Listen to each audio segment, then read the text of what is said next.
नमो अरिहन्ताणम् नमो सिद्धाणम् नमो आयरीयाणम् नमो वज्झायाणम् नमो लोये सौवसावूणम्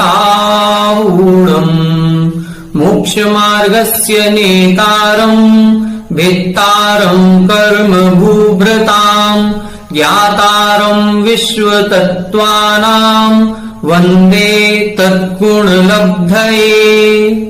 1008 श्री मूलनायक आदिनाथ भगवान की जय। द्वासांग जिनवाणी माता की जय। आचार्य श्रेष्ठ आचार्य गुरुवर श्री 108 पूज्यपाद स्वामी महाराज की जय। आचार्य श्रेष्ठ आचार्य गुरुवर श्री 108 विद्यासागर जी महाराज की जय। जगत पूज्य निर्यापक श्रमण मुनि पुंगव श्री 108 सुधा सागर जी महाराज की जय। समस्त मुनि संघ की जय। आलोक मोदी स्वाध्याय सुधा यूट्यूब चैनल पर आप सभी दर्शकों का एक बार पुनः हार्दिक स्वागत, हार्दिक अभिनंदन। हम सभी पूज्यवर आचार्य पूज्यपाद स्वामी जी द्वारा विरचित श्री सर्वार्थ सिद्धि ग्रंथराज का स्वाध्याय कर रहे हैं। स्वाध्याय करते हुए दूसरे, तीसरे, चौथे और पांचवें अध्याय को हमने समझ लिया था। पहले अध्याय को हमने बाद में समझना प्रारंभ किया था, जिसमें हम प्रथम अध्याय को भी समझते हुए पिछले 8-10 क्लासों में लगभग इसके 10-12 सूत्रों का अर्थ समझ चुके हैं। पूर्व कक्षाओं तक हमने सम्यक दर्शन के बारे में जाना और फिर हमने सम्यक दर्शन के बाद सम्यक ज्ञान पर चर्चा करना प्रारंभ किया था। इस चर्चा में आचार्य पूज्यपाद स्वामी जी के द्वारा 5 प्रकार के ज्ञानों की व्याख्या की गई। मति ज्ञान, श्रुत ज्ञान, अवधि ज्ञान, मनःप्रय ज्ञान और केवल ज्ञान। और फिर बताया गया कि यह 5 प्रकार का ज्ञान ही प्रमाण कहलाता है, अन्य किसी प्रमाण की आवश्यकता नहीं है। इस प्रमाण के संबंध में अन्यवादी प्रतिवादी मत मतांतरों में जो भी व्याख्या की गई है या जो भी सन्निकर्ष या इंद्रिय आदि को प्रमाण रूप से स्वीकार किया गया है, उनके उस मत का खंडन किया गया और हमारे प्रमाण में जो प्रत्यक्ष और परोक्ष 2 प्रकार का प्रमाण माना जाता है, इसका मंडन किया गया या इसकी स्थापना आचार्य महाराज के द्वारा की गई। इस संबंध में जो भी दोष और गुण थे, उन सभी दोषों का, गुणों का विचार करते हुए अन्य मत का निराकरण हुआ और हमारे मत की स्थापना हुई। इसमें आचार्य महाराज ने बताया था कि प्रमाण हमारे 2 प्रकार से हैं, परोक्ष प्रमाण और प्रत्यक्ष प्रमाण। जिसमें परोक्ष प्रमाण में प्रारंभ के 2 ज्ञान आते हैं, मति ज्ञान, श्रुत ज्ञान, और अंत के जो 3 बचे हुए ज्ञान हैं उन्हें हम प्रत्यक्ष प्रमाण कहते हैं। परोक्ष का मतलब है जो पर अधीन होता है, जो ज्ञान आत्मा से ना होकर के पर इंद्रिय आदि के अधीन होता है, उसे हम परोक्ष ज्ञान कहते हैं। और जो आत्मा के द्वारा होता है, किसी इंद्रिय आदि की सहायता जहां नहीं लेनी पड़ती, उसे हम प्रत्यक्ष कहते हैं। प्रत्यक्ष के भी 2 भेद होते हैं, एक देश प्रत्यक्ष और सकल प्रत्यक्ष। जिसमें अवधि ज्ञान, मनःप्रय ज्ञान, चूंकि ये द्रव्य क्षेत्र काल भाव की मर्यादा लिए हुए होते हैं, इसलिए इनको हम एक देश प्रत्यक्ष कहते हैं। जबकि केवल ज्ञान में इस प्रकार की कोई मर्यादा नहीं होती है और केवल ज्ञान के द्वारा सभी द्रव्यों की अनंत पर्यायों को एक साथ आत्मा जानती है, इसलिए उसे हम सकल प्रत्यक्ष भी कहते हैं। इस प्रकार से परोक्ष प्रमाण और प्रत्यक्ष प्रमाण की चर्चा इधर इन्होंने की थी। फिर इसके बाद एक एक ज्ञान का वर्णन करना प्रारंभ किया। तो सबसे पहले परोक्ष प्रमाण के अंतर्गत जो प्रारंभ के 2 ज्ञान हैं, मति ज्ञान, श्रुत ज्ञान, उनमें से जो प्रथम मति ज्ञान है उसकी विशेषता बतलाना प्रारंभ किया था, जिसमें सर्वप्रथम मति ज्ञान के अन्य पर्यायवाची नामों को बताया था कि मति ज्ञान को अन्य किस किस रूप में भी जाना जा सकता है। मति ज्ञान कहें, स्मृति ज्ञान कहें, संज्ञा कहें, चिंता कहें या अविनिबोध ज्ञान कहें, ये 5 भी मति ज्ञान के पर्यायवाची शब्द हैं। हम सभी जब धवला आदि ग्रंथों का स्वाध्याय करेंगे तो वहां पर मति ज्ञान शब्द का प्रयोग आचार्य वीरसेन स्वामी जी के द्वारा नहीं किया गया। वहां पर उन्होंने अविनिबोध ज्ञान का प्रयोग किया है। तो अविनिबोध ज्ञान कहें या मति ज्ञान कहें, ये दोनों पर्यायवाची शब्द हैं। अन्य दर्शनकार जो हैं वह अन्य दर्शनकार इनको अन्य प्रमाण के रूप से मानते हैं। तब इधर ये लिखा गया, यह सूत्र इसीलिए बनाया गया कि इनको अन्य प्रकार से प्रमाण मानने की आवश्यकता नहीं है, ये सभी मति ज्ञान में ही गर्भित हो जाते हैं, क्योंकि इन सभी के होने पर एक अंतरंग कारण मुख्य है, वो है मति ज्ञानावरण कर्म का क्षयोपशम। यदि मति ज्ञानावरण कर्म का क्षयोपशम है तो ये पांचों भी एक रूप ही हैं, इनका पांचों का अलग अलग अर्थ करना अभीष्ट नहीं है। इसके बाद अब आज अपन चर्चा करेंगे इस मति ज्ञान के भेदों की, कि ये मति ज्ञान के कितने भेद होते हैं, किस प्रकार से मति ज्ञान उत्पन्न होता है, किन पदार्थों का ज्ञान मति ज्ञान के द्वारा होता है। मति ज्ञान के जब हम विस्तार से भेद पढ़ेंगे तो मति ज्ञान के 336 भेद बताए जाते हैं। अपन इस ग्रंथ में इन सभी 336 भेदों का वर्णन पढ़ेंगे। पहले आइए देखें मति ज्ञान कहते किसे हैं, फिर इसके बाद अपन देखेंगे मति ज्ञान के भेद कौन कौन से होते हैं। आइए देखें पेज नंबर 77, उत्थानिका 184 और सूत्र नंबर 14। अथ अस्य आत्मलाभे किम निमित्तम इति अत आह।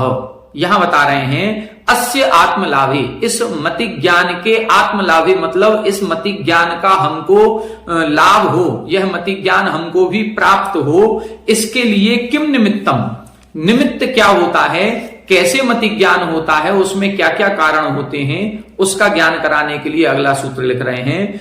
तदिंद्रिया निंद्रिय निमित्तम, तदिंद्रिया निंद्रिय निमित्तम, तत् इंद्रिय अनिंद्रिय निमित्तम। तदिंद्रिया या बड़ा बोलेंगे, फिर निंद्रिय यहां पर या छोटा है, तो तदिंद्रिया निंद्रिय निमित्तम विच्छेद करेंगे तो तत्शब्द अलग हो जाएगा, फिर इंद्रिय अनिंद्रिय निमित्तम। तत्शब्द से मति ज्ञान को लेना है, वह मति ज्ञान इंद्रिय और अनिंद्रिय, अनिंद्रिय बोलते हैं मन को। इंद्रियां 5 होती हैं, स्पर्शन, रसना, घ्राण, चक्षु और कर्ण, और अनिंद्रिय से मन का ग्रहण किया जाता है। अर्थात 5 इंद्रिय और मन के निमित्त से, इनकी सहायता से जो भी ज्ञान हमको होता है वह सब मति ज्ञान के अंतर्गत आता है।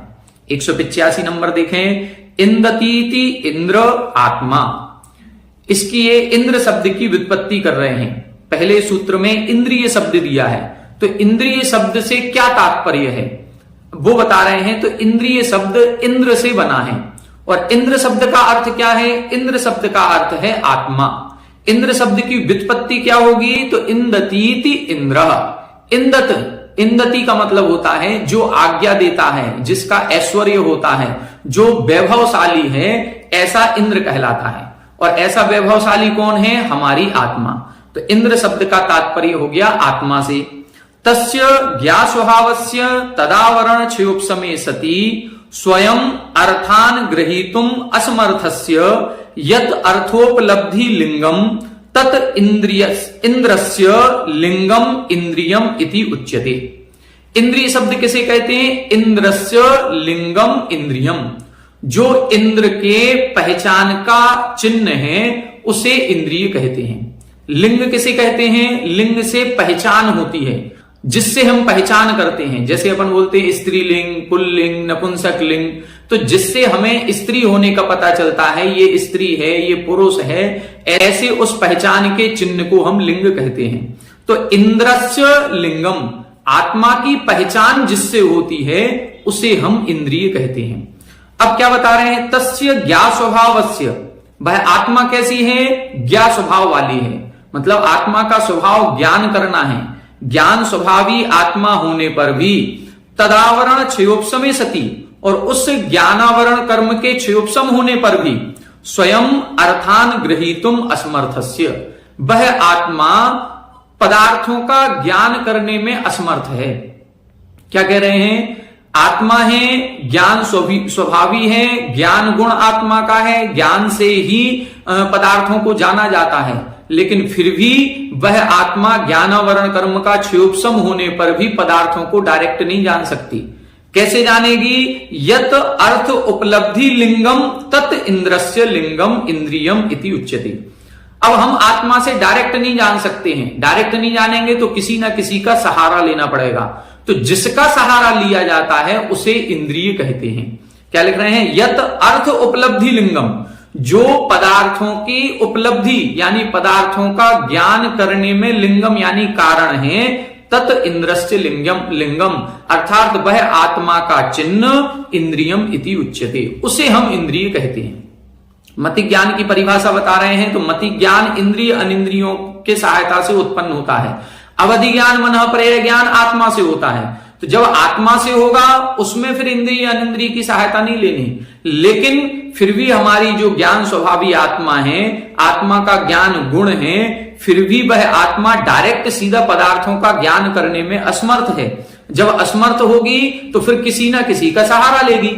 अब जिसका सहारा लेगी बस वह करण या वह साधन या वह हेतु ही इंद्रिय कहलाता है। जैसे एक दोहा आता है, नैनो से दीखे जगत नैना देखे नाही, ताही देख जो देखता नयन झरोखे माही। नैनो से दिखे जगत, आंखों से पूरा संसार दिखाई देता है, लेकिन नैना देखे नाही, लेकिन आंखें नहीं देख रही हैं। आंखों से संसार दिख रहा है लेकिन आंखें नहीं देख रही हैं। देखने वाला कौन है? देखने वाला तो कोई और है जो अंदर बैठा हुआ है। तो ताही देख जो देखता नयन झरोखे माही, हमें उसको देखना है, उसकी पहचान करना है जो नयन झरोखे अर्थात आंख रूपी खिड़की से देख रहा है। तो ये जो 5 इंद्रियां हैं ये खिड़कियां हैं। इन खिड़कियों से अंदर बैठा हुआ व्यक्ति या आत्मा वह बाहर के पदार्थों को देख रहा है। तो देखने वाला कौन है? आत्मा है, लेकिन बिना खिड़की के नहीं देख सकते। हम किसी महल में बैठे हों, किसी घर में बैठे हों, लेकिन यदि उस घर में कोई खिड़की नहीं है तो बाहर का हम नहीं देख पाएंगे। हमारे पास आंखें हैं, सब कुछ है, देखने की शक्ति है, लेकिन खिड़की दरवाजा कुछ नहीं है, बंद कमरे में है, तो हम कुछ नहीं देख पाएंगे। तो वो जो इंद्रियां हैं ये खिड़की के रूप में है, ये हमारी सहायता करती हैं। तो उस आत्मा की पहचान भी किससे हो रही है? इस खिड़की से हो रही है, इन इंद्रियों से हो रही है। इसलिए आत्मा के उस चिन्ह को इंद्रिय कहते हैं। बालबोध में भी हम जब परिभाषा पढ़ते थे तब उसमें एक परिभाषा आती थी, संसारी जीवों के पहचान के चिन्ह को इंद्रिय कहते हैं। अब उस समय ये परिभाषा रट ली थी कि बालबोध में पढ़ाया जाता था पाठशाला में कि संसारी जीव के पहचान के चिन्ह को इंद्रिय कहते हैं। ये परिभाषा आचार्य पूज्यपाद स्वामी जी की परिभाषा है। इंद्रस्य लिंगम इंद्रियम इति उच्यते, आत्मा के पहचान के चिन्ह को इंद्रिय कहते हैं। आत्मा की पहचान किससे हो रही है? इंद्रियों से हो रही है। अथवा लीनम अर्थम गमयति इति लिंगम, अथवा दूसरी परिभाषा बता रहे हैं, लीनम अर्थम गमयति, जो गूढ़ रहस्य को प्राप्त कराता है या गूढ़ रहस्य का ज्ञान कराता है, सूक्ष्म पदार्थों का ज्ञान कराता है, उसे हम लिंग कहते हैं या इंद्रिय कहते हैं। आत्मनः सूक्ष्मस्य अस्तित्व अधिगमे लिंगम इंद्रियम, आत्मा सूक्ष्म है और उस सूक्ष्म आत्मा के अस्तित्व का भी ज्ञान कौन करा रहा है? इंद्रियां करा रही हैं। यदि इंद्रियां नहीं होती तो फिर हमें आत्मा का भी ज्ञान नहीं होता। इन इंद्रियों के द्वारा ही ये पता चलता है कि कहीं ना कहीं कोई एक तत्व ऐसा है जो आत्म तत्व है, जो कि इस शरीर में विद्यमान है, तभी हमें दिखाई देता है। जब व्यक्ति मर जाता है तो मरने के बाद इंद्रियां तो हैं, कान उसके भी हैं, नाक भी है, जीभ भी है, आंखें भी है, सब कुछ है, लेकिन इन इंद्रियों से देखना, सुनना, सूंघना, बोलना सब बंद हो जाता है। तो अब क्यों नहीं हो रहा है? इसलिए नहीं हो रहा है क्योंकि इनके भीतर एक विशेष शक्तिमान पदार्थ विराजमान था जिसको हम आत्म तत्व कहते हैं। उस आत्म तत्व की उपलब्धि इन इंद्रियों के माध्यम से हो रही है। तो आत्मा का अस्तित्व है, यह किससे जाना जाता है? इंद्रियों से जाना जाता है। तो आत्मा सूक्ष्म है और ऐसे सूक्ष्म तत्व का भी ज्ञान कराने के कारण से इसको इंद्रिय कहते हैं। जैसे यथा धूमोग्नि, जैसे यह अग्नि वाला है।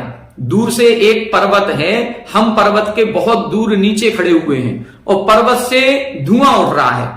अब हमको पर्वत से धुआं उठता हुआ दिखा तो हमने क्या कहा? यह पर्वत अग्निमान है, यहां पर अग्नि जल रही है, आग जल रही है, कहीं ना कहीं आग लग गई है। तो आग तो दिखाई नहीं दे रही है। जब आग दिखाई नहीं दे रही है तो हमने कैसे कह दिया कि यहां आग जल रही है? आग भले दिखाई नहीं दे रही है, लेकिन हमें धुआं तो दिखाई दे रहा है, और उस धुएं को उठते हुए देख करके हमने क्या कह दिया कि यह पर्वत अग्निवान है, यहां पर अग्नि जल रही है। तो धुएं को देख करके अग्नि का ज्ञान हो जाता है। इसी प्रकार से इंद्रियों के द्वारा आत्मा का ज्ञान होता है। इंद्रियां हमको दिखाई दे रही हैं, आत्मा दिखाई नहीं दे रही है, लेकिन इन इंद्रियों से जो ज्ञान हो रहा है, तो ज्ञान करने वाला कोई ना कोई पदार्थ है। बस जो ज्ञान करने वाला है, जो जानने वाला है, वही हमारी आत्मा है। एवं इदम स्पर्शनादिकरणम न असति कर्तरी आत्मनि भवितुम अर्हति इति ज्ञातु अस्तित्वम गम्यते। एवं इदम स्पर्शनादिकरणम, यदि ऐसा नहीं होता तो ये जो स्पर्शनादिकरणम, स्पर्शन रसना घ्राण चक्षु कर्ण, ये जो इंद्रियां हैं, ये न असति कर्तरी आत्मनि भवितुम अर्हति, कर्तरी आत्मनि असति, यदि कर्ता रूप आत्मा नहीं होता तो फिर ये किसी भी पदार्थ का ज्ञान करने में असमर्थ हो जाएंगे। जैसे आत्मा जब निकल जाती है तो ये शरीर पड़ा रहता है, इस शरीर में उस समय भी इंद्रियां हैं, लेकिन वो इंद्रियां फिर काम नहीं करती हैं, उन इंद्रियों से ज्ञान नहीं होता है।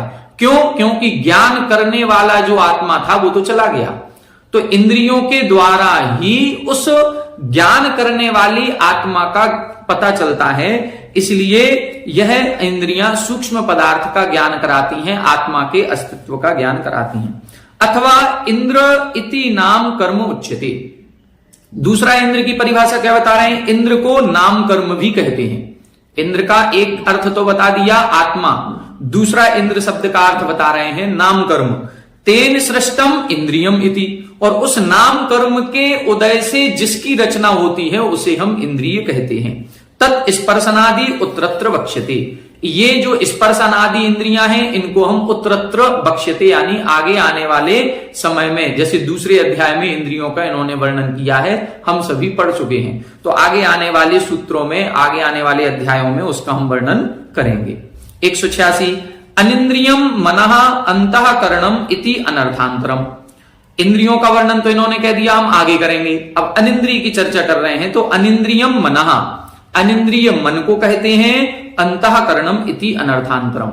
मन कहें या अंतःकरण कहें, ये पर्यायवाची शब्द हैं। कथम पुनः इंद्रिय प्रतिषेधेन इंद्रलिंगे एव मनसि अनिंद्रिय शब्दस्य वृत्ति। अब यहां प्रश्न कर रहे हैं, इंद्रिय अनिंद्रिय, जो इंद्रिय नहीं है वो अनिंद्रिय। अनिंद्रिय शब्द से ऐसा पता चलता है जैसे ये विरोधी शब्द हो। जैसे हमने कहा ब्राह्मण और अब्राह्मण, जो ब्राह्मण नहीं है उसे हम अब्राह्मण कहेंगे। तो यहां पर क्या कह रहे हैं, जो इंद्र नहीं है, इंद्रिय नहीं है, उसे हम अनिंद्रिय कहेंगे। तो ऐसा अर्थ क्यों लिया गया इधर, अनिंद्रिय शब्द क्यों रखा गया? कथम पुनः इंद्रिय प्रतिषेधेन, इंद्रिय का प्रतिषेध रूप क्यों अर्थ किया गया, जबकि इंद्रलिंगे एव मनसि, जबकि आत्मा का पहचान का कराने वाला एक मन भी वह कारण है। जब मन भी आत्मा का पहचान करा रहा है तो फिर उसको इंद्रिय शब्द से ही क्यों नहीं कहा गया, अनिंद्रिय क्यों कह दिया गया, ये विरोधी अर्थ क्यों लगाया गया? तब इधर कह रहे हैं ऐसा नहीं है, ईसत अर्थस्य नए प्रयोगात। यहां पर विरोधी अर्थ नहीं है, प्रतिषेध वाला अर्थ नहीं लगाना है, यहां पर ईसत अर्थ लगाना है। ईसत अर्थ का मतलब होता है यह इंद्रिय नहीं है, किंचित इंद्रिय है। इसका स्वरूप बाकी 5 इंद्रियों से मिलता जुलता नहीं है, थोड़ा सा भिन्न है, इसीलिए इसको हम किंचित इंद्रिय कहते हैं। नो इंद्रिय अर्थात किंचित इंद्रिय। जैसे अपन कसाय में पढ़ते हैं, कसाय नो कसाय, नो कसाय कहें या अकसाय कहें एक ही चीज है। तो नो कसाय यानी किंचित कसाय, और अकसाय का मतलब भी किंचित कसाय।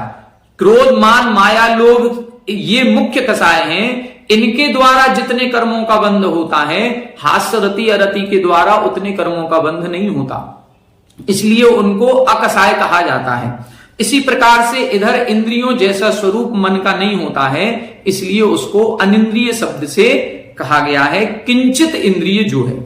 ईसत इंद्रियम अनिंद्रियम इति, जो किंचित इंद्रिय है उसको हम अनिंद्रिय कहते हैं। यथा अनुदरा कन्या इति, जैसे एक उदाहरण दे रहे हैं, अनुदरा कन्या, अनुदरा कन्या, कम पेट वाली स्त्री।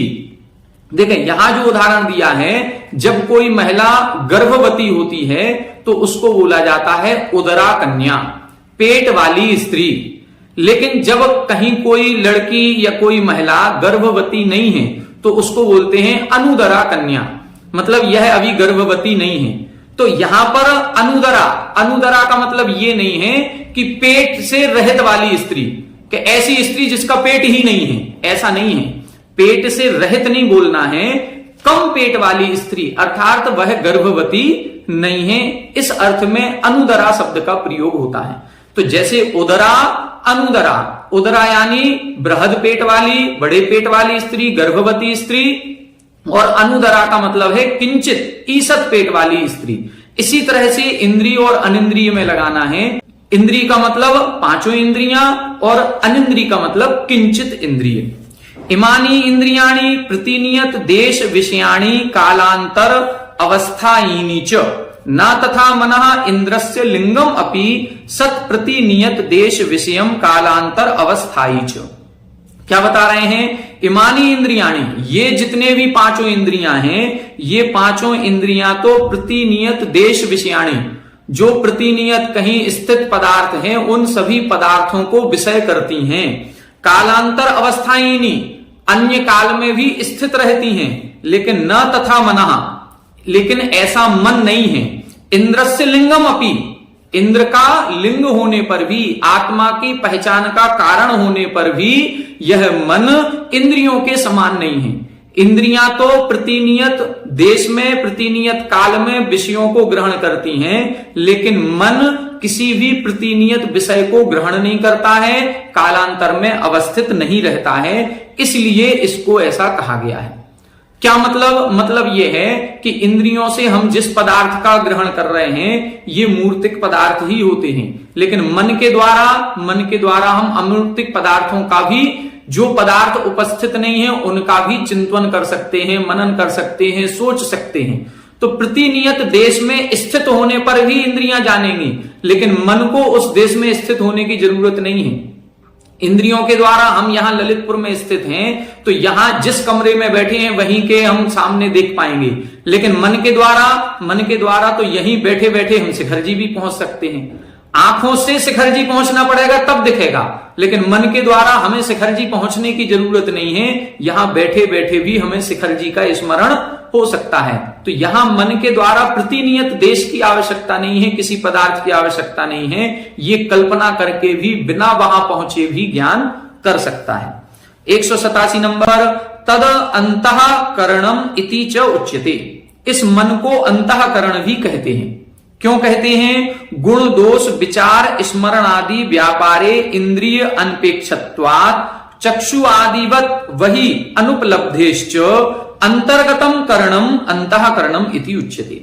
क्यों कहते हैं अंतःकरण? गुण दोष विचार स्मरण आदि व्यापारे, इस मन का मुख्य काम होता है गुण दोष का विचार करना। क्या सही है, क्या गलत है, यह निर्णय कौन करेगा? ये मन करेगा। आंखों से तो केवल दिखाई देगा, कानों से केवल सुनाई देगा, लेकिन इस कान से सुनने के बाद ये इसने गाली दी है या हमारी प्रशंसा की है, ये किसने विचार किया? ये मन ने विचार किया। और मन विचार करेगा, अरे इसने गाली दे दी तो क्रोध भाव आ गया, इसने प्रशंसा करी तो प्रसन्नता का भाव आ गया। तो ये गुण दोष का विचारक होने से, कौन है? मन है गुण दोष का विचारक, कान नहीं है। कान से हमको ये पता नहीं चलेगा कि ये शब्द अच्छा है कि ये शब्द बुरा है। शब्द तो शब्द है, कान का काम है सुनना, आंख का काम है देखना, घ्राण इंद्री का काम है सूंघना। अब वह सूंघेगा, अब बदबू है कि खुशबू है, इसको हमें सूंघना है कि नहीं सूंघना है, यह टेस्ट अच्छा है कि नहीं है, प्रिय है कि अप्रिय है, ये किसका विषय है? ये मन का विषय होता है। तो मन के द्वारा इन सभी पदार्थों का ज्ञान किया जाता है, गुण दोष का विचार किया जाता है, और स्मरण आदि और स्मृति रखी जाती है। मतलब जो कुछ हमने पूर्व में देखा है, सुना है, उसको याद रखने का काम किसका है? मन का है। लेकिन ये दोनों काम करने में इंद्रिय अनपेक्षम, इंद्रियों की कोई अपेक्षा नहीं होती। इंद्रियों की अपेक्षा से मन काम करता हो ऐसा नहीं है। मन अपना काम अलग करता है, इंद्रियां अपना काम अलग करती हैं। इंद्रियों की कोई अपेक्षा मन की नहीं होती है। और दूसरा, वही अनुपलब्धेश्च, जैसे इंद्रियां हमें बाहर दिखाई दे रही हैं, ऐसा मन बाहर दिखाई नहीं देता। हम सभी ये नहीं बता सकते हैं, जैसे चक्षु इंद्रिय है, कर्ण इंद्रिय है, घ्राण इंद्रिय है, ऐसा मन कहाँ है? मन का कोई स्थान निश्चित नहीं है, मन बाहर से दिखाई नहीं देता है, इसलिए अंतर्गतम करणम अंतःकरणम, जब बाहर से दिखाई नहीं देगा अंदर ही है, इसीलिए इसको अंतःकरण भी कहते हैं। तो मन को अंतःकरण क्यों कहते हैं? इसीलिए कहते हैं क्योंकि इंद्रियों की बाहर उपलब्धि होती है, मन की नहीं होती है। मन को अनिंद्रिय क्यों कहते हैं? क्योंकि ये किंचित इंद्रिय है, ईसत इंद्रिय है, इसलिए। तो ये दोनों भी इन्होंने परिभाषाएं स्पष्ट कर दी। मन के बारे में यह कहा जाता है कि मन घनांगुल के असंख्यात्म भाग प्रमाण एक छोटी सी रचना होती है जो अष्टदल पाखुड़ी के कमल जैसी होती है, जिसमें 8 पाखुड़ी होती हैं और उसका एक स्थान अपने हृदय के समीप बताया गया है। अब ये घनांगुल के असंख्यात्म भाग प्रमाण है, ये हमको दिखाई दे जाए, कोई डॉक्टर है वो ऑपरेशन करके और हृदय के समीप इस मन को देख ले, ऐसा संभव नहीं है। होता है लेकिन दिखाई नहीं देता है। आगे देखें 188 नंबर, तत् इति किमर्थम। अब प्रश्न हो रहा है इंद्रिय अनिंद्रिय निमित्तम, ये तो ठीक है, लेकिन आपने तत्शब्द क्यों लगाया? यदि तत्शब्द नहीं लगाते तो भी समझ में आ जाता कि उस मति ज्ञान की चर्चा चल रही है। केवल इतना सा लिखते इंद्रिय अनिंद्रिय निमित्तम, बस इतना सा लिखते तो भी काम चल जाता। तो आपने तत्शब्द क्यों लिखा? उत्तर दे रहे हैं मति ज्ञान निर्देशार्थम, मति ज्ञान का निर्देश करने के लिए तत्शब्द लिखा है। ननुच तदनंतरम अनंतरस्य विधिर्वा भवति प्रतिषेधोभा इति तस्यैव ग्रहणम भवति। यहां पर बता रहे हैं कि एक सूत्र है या एक नियम है, अनंतरस्य विधिर्वा भवति प्रतिषेधोभा। जब कोई एक सेंटेंस हमने कह दिया और उसके बाद जब दूसरा सेंटेंस कहा जाता है तो वह पहले सेंटेंस, पहले वाक्य का या तो विधि कथन करने वाला होता है, सपोर्ट करने वाला होता है, या उसका निषेध करने वाला होता है। तो जो आपने पहले लिखा था यहां पर मति ही स्मृति ही संज्ञा चिंता विनिबोध इत्यनर्थांतरम, यहीं पर मति ज्ञान की चर्चा हो गई थी। फिर अब इसके बाद यदि आप इंद्रिय अनिंद्रिय निमित्तम लिख देते तो अपने आप सिद्ध हो रहा था कि ये मति ज्ञान के ही भेद हैं, इसमें अलग से आपको तत्शब्द लिखने की आवश्यकता नहीं थी। तब उत्तर दे रहे हैं यहार्थ मूत्रार्थ च तत् इति उच्यते। यहार्थ इस सूत्र के लिए भी हमने तत्शब्द रखा है और अगले सूत्र के लिए भी इसी सूत्र में हमने तत्शब्द रखा है। मतलब इस सूत्र के लिए भी कि ये मति ज्ञान की परिभाषा है, और अगला सूत्र जो आया अवग्रहे हावाय धारणा, ये जो 4 भेद हैं ये भी मति ज्ञान के हैं। ये दोनों का ज्ञान कराने के लिए हमने इस सूत्र में तत्शब्द रखा है। मतलब तत्शब्द से ये ज्ञान हो रहा है कि ये मति ज्ञान है और आगे आने वाले भेद हैं वो भी मति ज्ञान के होते हैं। यद मत्यादि पर्याय शब्द वाच्यम ज्ञानम तदिंद्रिया निंद्रिय निमित्तम तदेव अवग्रह इहा अवाय धारणा इति। यद मत्यादि पर्याय शब्द वाच्यम ज्ञानम, जिसका हमने पूर्व सूत्र में वर्णन किया था कि ये मति आदि मति ज्ञान के पर्यायवाची शब्द हैं, वही ज्ञान इंद्रिय और मन के द्वारा उत्पन्न होता है। तदेव, और उसी मति ज्ञान के अवग्रह इहा अवाय और धारणा, ऐसे 4 भेद होते हैं। मतलब एक बार हमने तत्शब्द लिखा और वो तीनों सूत्रों में लग रहा है कि जिस मति ज्ञान के हमने 5 शब्द पर्यायवाची शब्द बताए थे वही मति ज्ञान इंद्रिय अनिंद्रिय से उत्पन्न होता है और उसी मति ज्ञान के ये 4 भेद होते हैं। यदि हम यहां तत्शब्द नहीं लिखते तो क्या होता? इतर्था ही प्रथमम मत्यादि शब्दवाच्यम ज्ञानम इति उक्त्वा इंद्रिय अनिंद्रिय निमित्तम श्रुतम। यदि हम तत्शब्द नहीं लिखते तो क्या होता? प्रथमम मत्यादि शब्दवाच्यम, जो पहले हमने मति आदि के जो शब्द लिखे थे पर्यायवाची शब्द, वो तो मति ज्ञान के हो जाते, लेकिन इंद्रिय अनिंद्रिय निमित्तम श्रुतम, फिर अर्थ ये निकलता कि श्रुत ज्ञान इंद्रियों और अनिंद्रिय से उत्पन्न होता है और उस श्रुत ज्ञान के ही तदेव अवग्रह इहा अवाय धारणा इति अनिष्टम अभिसंबंधित, और उसी श्रुत ज्ञान के अवग्रह इहा अवाय और धारणा, ये 4 भेद होते हैं और ये अनिष्ट है, अनिष्ट का संयोग हो जाता। अनिष्ट का संयोग नहीं हो, इसलिए हमने तत्शब्द लिख दिया। यदि तत्शब्द नहीं लिखते तो वो 5 पर्यायवाची शब्द तो मतिक ज्ञान के हो जाते, और इंद्रिय अनिंद्रिय निमित्तम ये श्रुत ज्ञान से जुड़ जाता, और फिर ये चारों भेद श्रुत ज्ञान के हो जाते। तो ये नहीं हो, इसलिए हमने तत्शब्द लिखा। इस प्रकार से आज की कक्षा में हमने एक सूत्र का अर्थ समझा, जिसमें मतिक ज्ञान की परिभाषा बताई गई थी।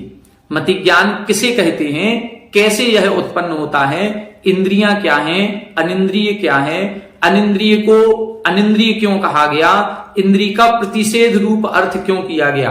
तो स्पष्ट कर दिया कि ये प्रतिषेध रूप नहीं है, ईसत अर्थ रूप है। और ईसत अर्थ रूप क्यों किया गया, इसके भी दोनों तीनों कारण इधर इन्होंने बता दिए। इंद्र शब्द का अर्थ बता दिया। ये सारी विशेषताएं आज हमने समझी। अब आज की कक्षा में इतना ही। कल की कक्षा में हम इस मतिक ज्ञान के कितने भेद होते हैं, तो मतिक ज्ञान के जब अपन भेदों की चर्चा करेंगे तो मतिक ज्ञान के 336 भेद होते हैं। पहले 4 भेद बताएंगे, वह 4 भेद अवग्रह, ईहा, अवयव धारणा, फिर इन 4 के द्वारा 12 प्रकार के पदार्थों का ज्ञान होता है, और फिर उन 12 प्रकार के पदार्थों का ज्ञान स्पर्शन इंद्री से, रसना से, घ्राण से, 5 इंद्री से और मन से लगाएंगे। तो इस प्रकार से ये 336 भेद बनेंगे। आगे आने वाले 4-5 सूत्रों में इन भेदों का पूरा वर्णन किया जाएगा। तो आज की कक्षा में इतना ही करते हैं। कल की कक्षा में हम इनके भेदों को समझने का प्रयास करेंगे। आज इतना ही। आप सभी हमारे साथ बने रहें। सभी को जय जिनेंद्र।